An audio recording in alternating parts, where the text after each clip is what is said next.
Good morning students. जो आज की हमारी वीडियो है वो है जीव जनन कैसे करते हैं में एकल जीवों में प्रजनन की विधि।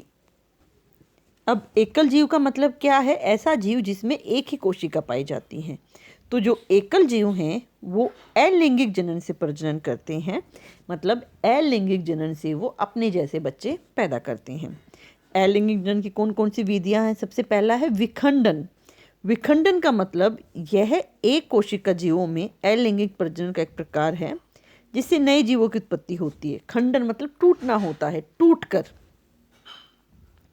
तो इसमें जो विखंडन होता है, जो टूटता है, दो तरह से इसमें जीवों के अंदर विखंडन होता है। पहला द्विखंडन। द्वि मतलब दो, मतलब दो में टूटता है। हमारा जो एक जीव है वो टूटकर दो जीवों में बंटता है और दो अलग अलग जीव उसमें उत्पन्न हो जाते हैं।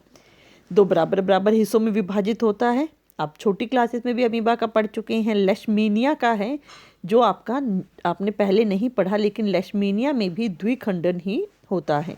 ये आप अंडरलाइन कर लीजिए इस लेशमीनिया को, कि अगर वो आपसे पूछते हैं कि द्विखंडन है तो लेशमीनिया में और अमीबा भी द्विखंडन है। देखा भी होगा आपने, बड़ा कॉमन सा डायग्राम है। हम अमीबा बनाते हैं, सेंटर में उसका न्यूक्लियस। तो पहले हम क्या करते हैं, उसके न्यूक्लियस को बांटते हैं। एक सेकेंड। उसका न्यूक्लियस अंदर से नेक डेवलप हो जाती है उसके न्यूक्लियस में। और फिर क्या होता है, हमारा ये साइटोप्लाज्म जो है इसका, उसमें भी नेक डेवलप हो जाती है।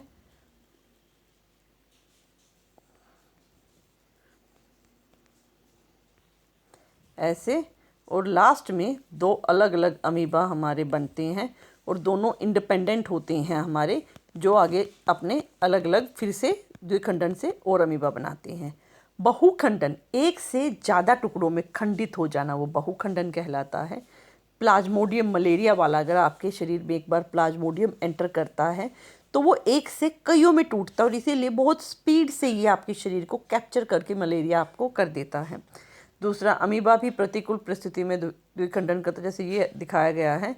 इसके अंदर जितने सारे हैं प्लाज्मोडियम के फैलकर उतने ही अलग अलग जीव बन जाएंगे और अलग अलग जीव फिर आगे जाके फिर फर्दर कई जीवों में बढ़ते हैं हमारे। नेक्स्ट है मुकुलन।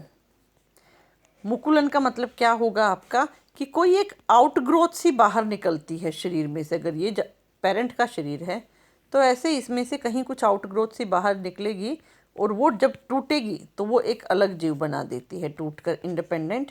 वो मुकुलन कहलाता है, बर्ड का निकल जाना इसमें से। जैसे खमीर में और हाइड्रा में, यीस्ट के अंदर और हाइड्रा के अंदर, खमीर में तो मुकुलन बहुत फास्ट होता है। ऐसे फर्दर बहुत सारे इसके अंदर मुकुलन होते हैं। खमीर में बहुत स्पीड से होता है यीस्ट जो होता है, और ये एक से कई सारे जीव हमारे बनते हैं।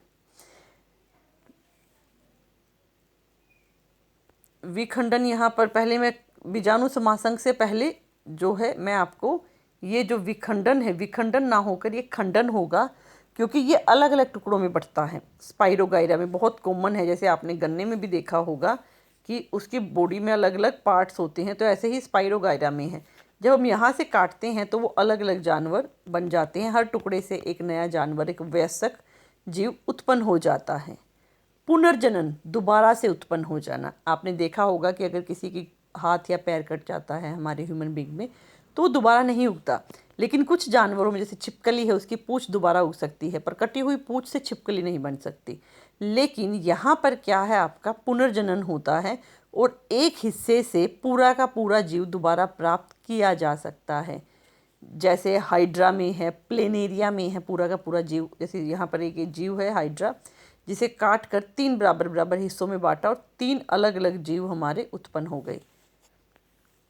अब हम आते हैं बीजाणु समासंग पे। बीजाणु समासंग का मतलब क्या है, अलैंगिक जनन में बीजाणु होते हैं हमारे। ये देखिए ऐसे जो ये दिखा रखा है इन्होंने, इस तरह से डायग्राम होता है, ये है, और उसके अंदर बहुत सारे छोटे छोटे बीजाणु होंगे। जब ये बीजाणु की मोटी दीवार होती है और बीजाणु स्पाइरोगैरियम में बनते हैं, अंकुरन होने पर ये बीजाणु की जो दीवार राइजोपस पेंसिलियम को जैसे नए जीव को जन्म देते हैं और ये फट जाती है। फटने के बाद ये सारे के सारे बीजाणु बाहर निकलते हैं और राइजोपस है, पेंसिलियम है, इस तरह के जीव बनाते हैं। नेक्स्ट है कायिक प्रजनन। कायिक मतलब किसी भी पौधे के हिस्से से प्रजनन करना, चाहे वो पत्ती से है, चाहे जड़ से है, चाहे टहनी से है, चाहे तने से है, वो हमारा कायिक प्रवर्धन कहलाता है। जैसे मनी प्लांट को आप टहनी तोड़ के लगा सकते हैं। जैस्मिन जो चंपा का फ्लावर है उसको आप मिट्टी में दबा देंगे तो उससे लग जाएगा। गुलाब की कमल लगा के ग्राफ्टिंग से आप कर सकते हो। और ये ब्रायोफाइलम का पौधा है जो बारिश के मौसम में इस तरह छोटे छोटे पेड़ उस पर लगे हुए होते हैं और फिर इससे भी नए नए पौधे जब नीचे गिरता है मिट्टी में, नया पौधा इससे निकलाता है। चलिए अब क्वेश्चन से स्टार्ट कर लेते हैं। द्विखंडन बहुखंडन से किस प्रकार भिन्न है? द्विखंडन में बहुखंडन में डिफरेंस देना है आपको। फर्स्ट पॉइंट के अंदर देना है कि द्विखंडन में 2 जीवों की उपस्थिति होती है और बहुखंडन में बहुत सारे जीवों की। ये रहा बहुखंडन, ये रहा द्विखंडन। बीजाणु द्वारा जनन से जीव किस प्रकार लाभान्वित होते हैं? क्या आप सोच सकते हैं जिससे पता चले कि जटिल संरचना वाले जीव पुनरुत्पन्न द्वारा नई संतति उत्पन्न नहीं कर सकते हैं? पहले तो हम क्या है फर्स्ट पार्ट में देखते हैं बीजाणु। बीजाणु से क्या होता है, नए जीव बनते हैं। अंकुरण पर प्रत्येक बीजाणु से एक नया जीव बनता है, तो कम समय में ज़्यादा प्रजनन की विधि है ये हमारी। सेकंड में आपसे पूछ रहा है जटिल संरचना वाले जीव पुनर्उद्भवन क्यों नहीं कर सकते हैं?